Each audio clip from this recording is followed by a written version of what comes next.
This is not the XFL!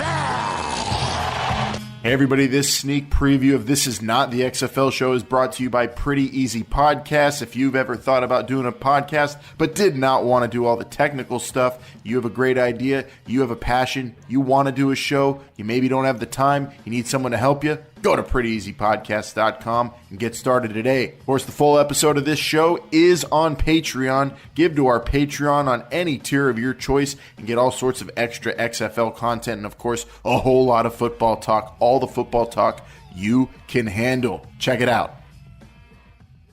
The goal is to win. And Phil Rivers, did not do that. And I wouldn't say that he was playing with, much lesser talent. I would say it was probably just as good, if not better. No, he had no defense like the likes of New York did when they won their first Super Bowl and even their second Super Bowl. I mean, the Chargers were supposedly this great team this year with this great defense, and they got embarrassed in the playoffs. Absolutely embarrassed. They made the playoffs. Eli was sitting at home waiting to get replaced again. Yeah, Eli's his Super Bowl rings. He was doing that. Eli is the first. Look, I'm not measuring. Look, team success is measured by Super Bowls. Quarterback success is measured by Super Bowls. But quarterback, who the better quarterback is not measured by Super Bowls. It has nothing to do with it because this is a team sport. This isn't tennis. This isn't golf. This is a team sport. It's not even basketball. It's a sport that requires 22 active players that are really good at all for how many weeks? 16 plus another 4, right? So just because Rivers didn't have the players around him doesn't make him less of a quarterback because he didn't win Super Bowls. I mean, the man is an 8-time Pro Bowler. Eli's a 4-time. It doesn't make any sense as to why you would think that Eli is a better quarterback just because he won 2 Super Bowls. There's so many more statistics that show that Philip Rivers is the better quarterback. And I think they would have, and if you flip them, I guarantee you that Philip Rivers would have won at least 1 Super Bowl. Because football, 80% mental and 40% physical. I guess you kind of twisted my brain there a lot, Bryant, but I'm with you. I'm with you that Philip Rivers statistically is the better quarterback, and over the course of a season, he's going to give you the consistent play. But I'm also with Vince in that he wins.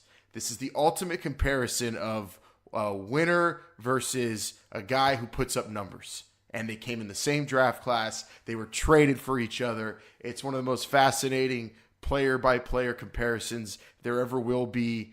Ultimately, I would put them both in the Hall of Fame. But Philip Rivers might get his ring this year, Vince. You don't know. He might, and if he does, then I may change my whole outlook. It just takes 1 Super Bowl. It only takes 1, although Eli beat Tom Brady twice.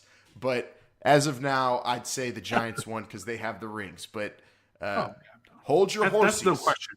That's no question. Hold your horses because the Chargers are coming this year. The story's not over. It is not, and the story must be told. But for now, it's Eli. Unless, what if Eli plays like the first game, gets hurt, and then Daniel Jones gets them to the playoffs this year, but then Eli Manning comes into the playoffs because Daniel Jones gets hurt and he wins. Does that make him the best in the whole class, Vince? It's a very big hypothetical. I don't know if I would say that, but I wouldn't say that, but I already have a high opinion of Eli Manning. You don't need to convince me. I know you love him. Well, Daniel Jones will be taking his job soon, and then we could focus on trying to lure Eli Manning to the XFL, which I'm still holding out hope for. Getting to play on Fox and ESPN is pretty interesting there, Eli. Just so you know, just think about it. I'm still going to say it. Let's move. He gets to do that now. He gets to do that right now. You do realize that, right? Not for long with Daniel Jones waiting behind him, buddy. All right, let's talk some. This is gonna be really fun because it's 100 years of the NFL coming up, and some interesting news coming out relating to that this week. It's our subject in targeting. I got a good luck. Firing.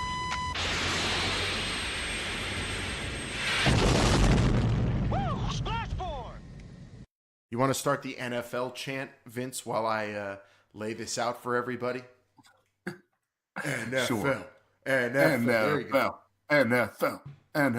Not enough people. Are we the only ones who used to chant that at NFL games? No one chants that at NFL games or at the Super Bowl. You'd think they would. They probably won't ever because it's silly. And they won't even do it at the NFL's 100-year celebration, which is going to go on all season long. And because this NFL 100-year celebration is all season long and so big for the league, there's some portions of the league are seeing their budgets cut, including the NFL Network. They're cutting 5 shows from that channel, and $20 million is getting taken from their planned budget because of the NFL's 100-year celebration. That's also making negotiations with talent on the network pretty intense, according to an article by the New York Post.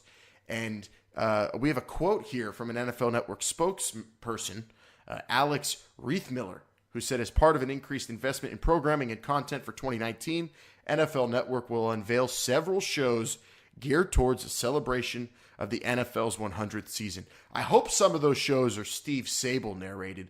These shows will replace a handful of existing shows from our 2018 schedule.